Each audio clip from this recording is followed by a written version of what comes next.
Councilmember Knight, you want to start us on this one? Okay, on 8C, we've talked this several times now, so I'll just again go over what they were. The first ordinance changing section, I believe is section 201, 1.2.201. All we're doing is adding a paragraph C in there that says go look at council rules for what the confirmation procedures are. And then the second ordinance, an ordinance amending section 303, there was one part that inadvertently got left out. So you have a hard copy here. That's the hard copy you have in here.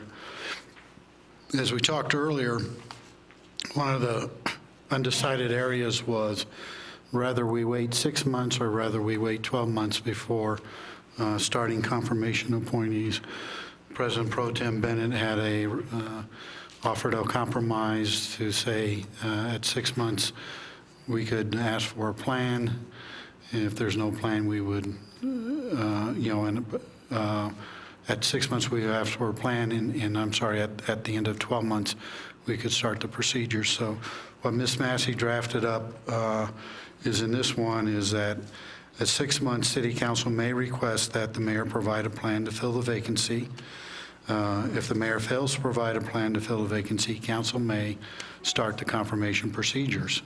And then what you see on the second page in red is that regardless whether there's a plan or not, at the end of 12 months, council may start confirmation procedures if an interim appointee has been in there.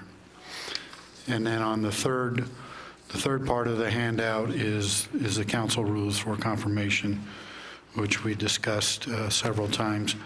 Last time we chatted about this, we asked if the executive branch has seen it, and Ms. Newman had asked that that Mr. Sullivan is still looking at this, needs a little bit more time.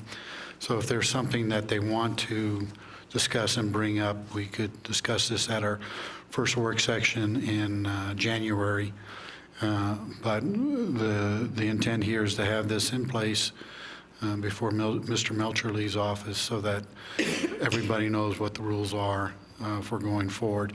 So if we get those two readings done before the end of January, we need to have first reading at the first meeting, and so there may or may not be some input from the city at our work session, whatever that date is.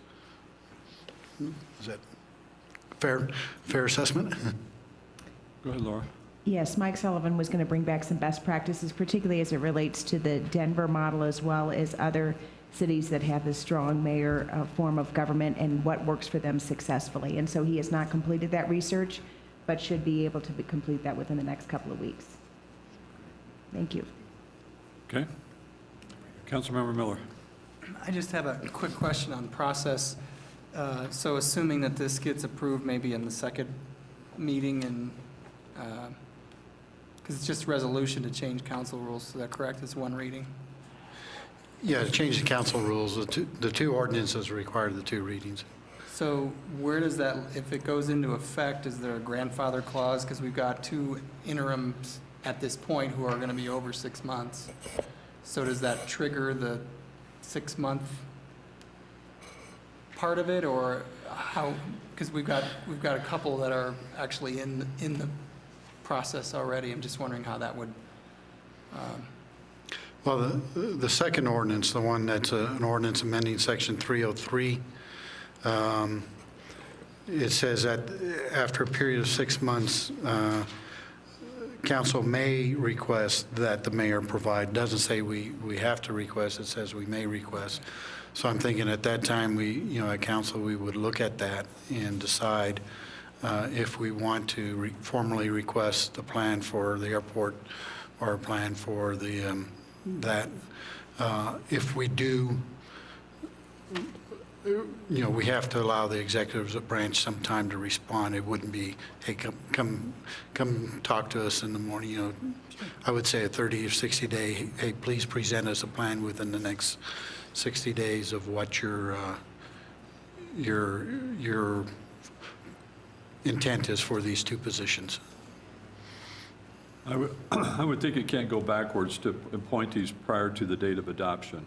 I would think it would have to be for appointees. That would make it ex post facto, right, or not?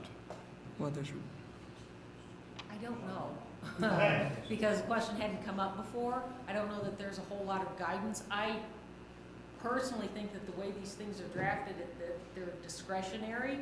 You ask the mayor to provide a plan, the mayor Right. may or may not. So I would think that this is kind of an ongoing conversation that the council may have with the administration. They've been here for 6 months. It's a fair question. Where do you see this going in the next 6 months? Right. And then once you get that answer back, then you sort of decide how to proceed. Okay? All right. Councilmember Miller.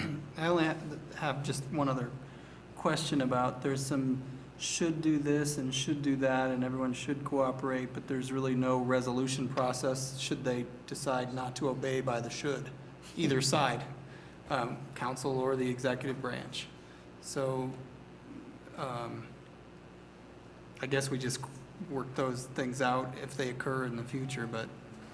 Are you talking in the council rules or in the Council ordinances? rules, yeah. Yeah, in the council rules,